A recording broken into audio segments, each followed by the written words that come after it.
सत्ताईस नवंबर 2024 को इजराइल और हिजबुल्लाह के बीच लेबनान में युद्ध विराम हो गया था और इस युद्ध विराम के बाद लेबनान में खून खराबा कुछ समय तक के लिए रुक गया था। हालांकि युद्ध विराम के बावजूद आईडीएफ अभी भी लेबनान में मौजूद है। आईडीएफ ने हिजबुल्लाह के आगे लितानी नदी से पीछे हटने की शर्त रखी थी और कहा था कि हिजबुल्लाह अपने हथियार डालेगा और इस नदी से करीब 4 किलोमीटर पीछे हटेगा और उसकी जगह पर लेबनानी सेना तैनात होगी। लेकिन ये शर्त अभी पूरी नहीं हुई है।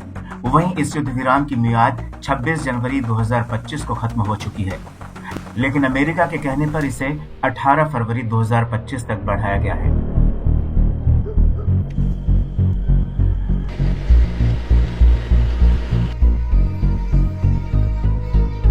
इन सब के बीच इजराइल इस युद्ध विराम का बार बार खुले तौर पर उल्लंघन कर रहा है और इसी कड़ी में इजराइल ने एक बार फिर से लेबनान में युद्ध विराम का उल्लंघन किया है।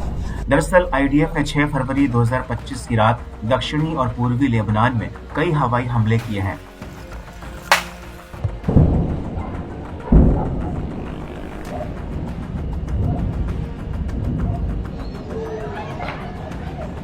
आईडीएफ के इस हमले को लेकर कई लेबनानी मीडिया रिपोर्ट्स में कहा गया है कि आईडीएफ ने बेका वैली के पूर्वी इलाके में कई हवाई हमले किए हैं। आईडीएफ ने फुरा, वादी, अल जहरानी इलाके में एयर स्ट्राइक की है। इसके अलावा आईडीएफ ने अल खराबेह में भी बम बरसाए हैं। इन हमलों को लेकर लेबनान की नेशनल न्यूज एजेंसी एनएनए का कहना है कि आईडीएफ ने हुमाइन, रुमैन और दक्षिणी लेबनान में जेफ्ता इलाके में हवाई हमले किए हैं।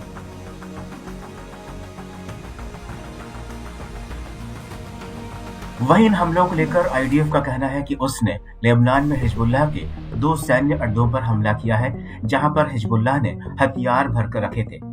आईडीएफ के मुताबिक यह युद्ध विराम समझौते का सीधा उल्लंघन है।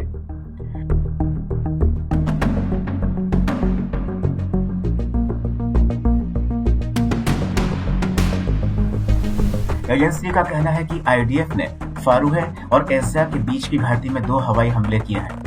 यह सभी हमले अल नाबातेह जिले में हुए हैं। एनएनए का कहना है कि आईडीएफ ने रशाया, पश्चिम बेका और हरमेल शहर, उत्तरी बेका और लेबनान की राजधानी बेरूत में जमकर आसमान से बम बरसाए हैं।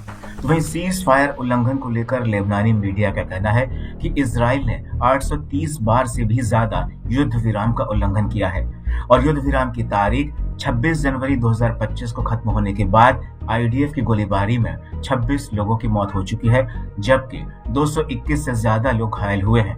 और यही वजह है कि अब लेबनान ने यूएन सिक्योरिटी काउंसिल में इजराइल पर युद्ध विराम को लेकर यूएन रेजोल्यूशन 1701 के उल्लंघन की शिकायत दर्ज कराई है।